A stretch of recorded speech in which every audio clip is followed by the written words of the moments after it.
China's tyranny was built by American companies that put profit before basic human rights. And now, they might get the pantsuit off them. Pants made from Chinese slave labor. Welcome to China Uncensored, I'm Chris Chappell.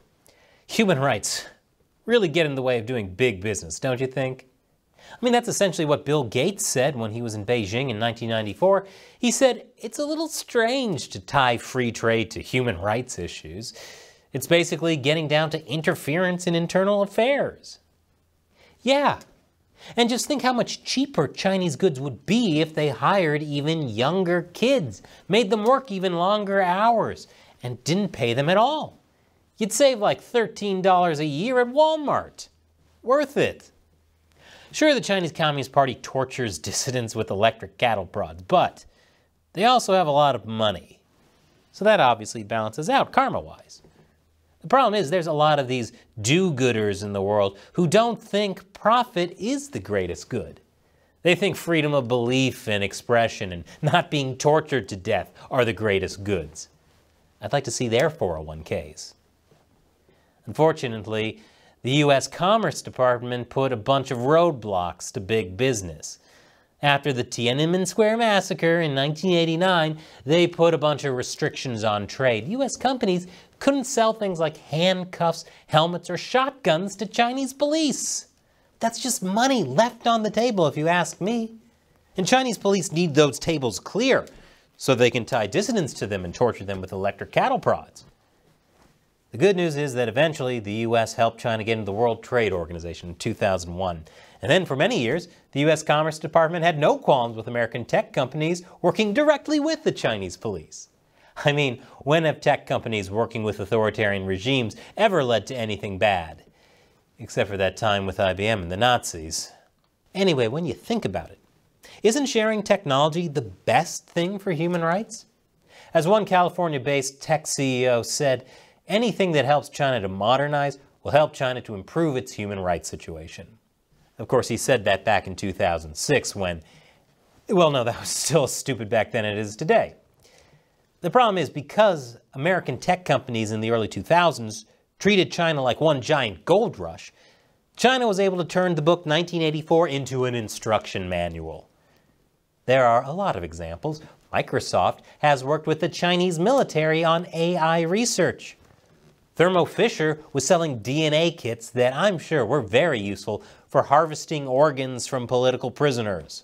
If there was money in it, I'd bet they make China an anti-saying Xi Jinping looks like Winnie the Pooh gun. Then when criticized, they would claim, how were we supposed to know that they'd use them on people who said Xi Jinping looked like Winnie the Pooh? But one company in particular had a very special role. Cisco Systems. Cisco saw how the Chinese Communist Party was monitoring and arresting people and thought, what a great opportunity to sell more routers. So Cisco built systems that helped the Chinese Communist Party track and censor the internet. In fact, they were sued for it. But in 2014, that case was thrown out. Not on substance, but a technicality. At the time, U.S. District Judge Edward Davila ruled that there were credible claims that Cisco specifically marketed itself as being helpful in persecuting dissidents, but he wasn't convinced the company could be sued in the U.S. for alleged abuses committed overseas, which was a great relief to everyone at the Amazon baby leather factory in Cambodia. But this lawsuit refused to die, unlike all those dissidents China killed since then. Last week, a federal appeals court called the Ninth Circuit said the lawsuit alleging Cisco aided Chinese torture may now proceed. Will American tech companies finally be held accountable? I'll tell you right after this quick commercial break. Welcome back. Unless YouTube demonetized us again, then all you saw was a black screen. But I mean, I can't imagine why YouTube's parent company Google would want to do that to an episode about American tech companies aiding CCP crimes. Can you? So as I said, after being thrown out in 2014, the lawsuit against Cisco has been accepted by an appeals court. That doesn't mean Cisco is liable. It just means the judges felt there was enough evidence to appeal the case and let it actually be heard in court. This is a real pain for Cisco. So much for the courts backing multi-billion-dollar corporations. Corporations are people too, you know. The lawsuit alleges that Cisco Systems Inc. and two former executives aided the Chinese government in tracking and torturing adherents of the Falun Gong. Falun Gong is the Chinese spiritual practice that became widely popular in China during the 90s, until there were more people practicing it than there were members of the Chinese Communist Party, and then the party decided to beat them up and put them into labor camps instead. And it wasn't that Cisco technology was being misused by the CCP, like it was all some big misunderstanding. No. The allegations say Cisco specifically advertised its technology to China as being really useful in helping go after religious dissidents like Falun Gong. Cisco says the claims have no basis, though. That isn't what the Ninth Circuit Court of Appeals said. After the lawsuit was allowed to move through, Paul Hoffman, an attorney for the Falun Gong plaintiffs, said, "What this means is that tech companies, and other companies for that matter, will not be able to engage in activity that aids and abets torture in other countries." Imagine what would happen if American companies were actually held accountable for their actions in China. There's a reason Nike, Adidas, and Apple lobbied to stop a Uyghur slave labor bill a few years ago. Yes, they protested a slave labor bill. That's because they like slave labor in China. It's like that old saying, an apple a day is cutting into productive work time. Pick up the pace, you worthless dissidents. The technology Cisco helped build for China was called Golden Shield. It was the beginning of what people now call the Great Firewall of China. It originally started as a way to persecute Falun Gong practitioners, but it's been used for so much more since. For instance, in 2019, making sure that chatter of a mysterious virus of unknown origin would be scrubbed from the Chinese internet.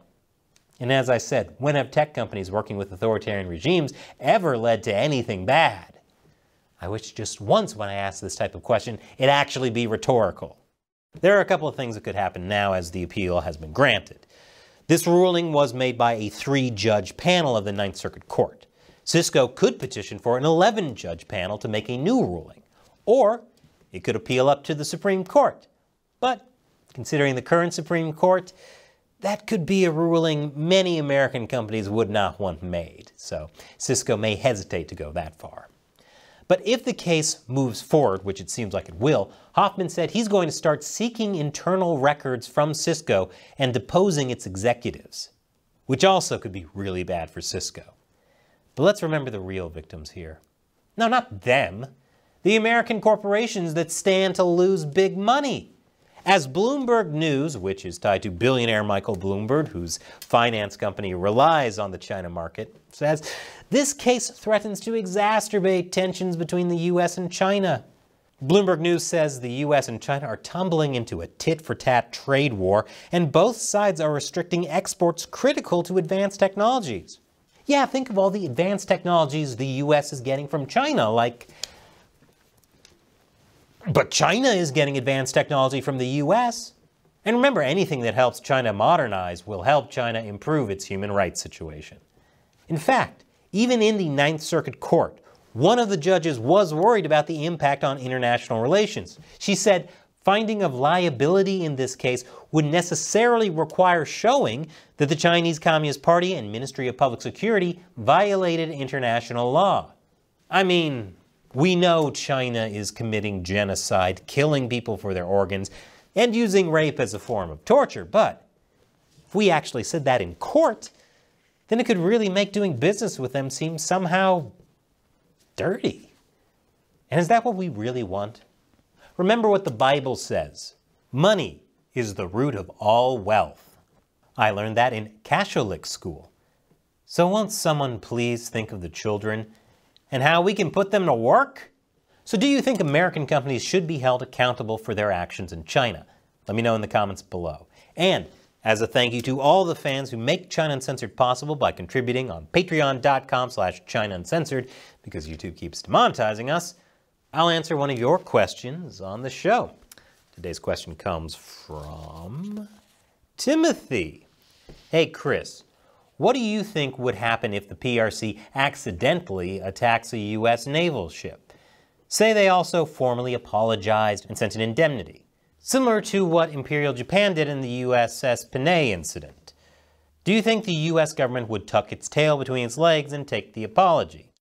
Timothy, I'm offended. This is the United States of America we're talking about. Greatest country on earth. Do you think we would bow to China repeatedly? On several different occasions? Okay, yeah, you may have a point. The problem is a lot of people in the Biden administration came from the Obama administration, and they come from a camp that believes we have to engage with China. Many in the US government, Bush era too, believed that doing business with China was the best way to bring democratic reform to China. And as we saw with Secretary of State Blinken's trip to China and Treasury Secretary Janet Yellen's trip, they'll go pretty far to try and normalize relations with China. Kind of like how the "this is fine" dog tries to normalize living in a burning building. Now we know the CCP likes to push the envelope. Back in May, a Chinese fighter jet buzzed a US plane over international waters in the South China Sea. Would they go so far as to accidentally destroy a US military vessel? I think it depends on how they think the US president would react. I don't think that would have gone over under Trump. Under this administration, let's hope we don't find out. Thanks for your question and your support, Timothy. Thank you for watching. If you want to support China Uncensored, all it takes is as little as $1 an episode over on patreon.com/China Uncensored. You get a bunch of cool perks, including the chance to have me answer your question on the show. And best of all, you'll be helping us stick it to the CCP. Once again, I'm Chris Chappell. See you next time.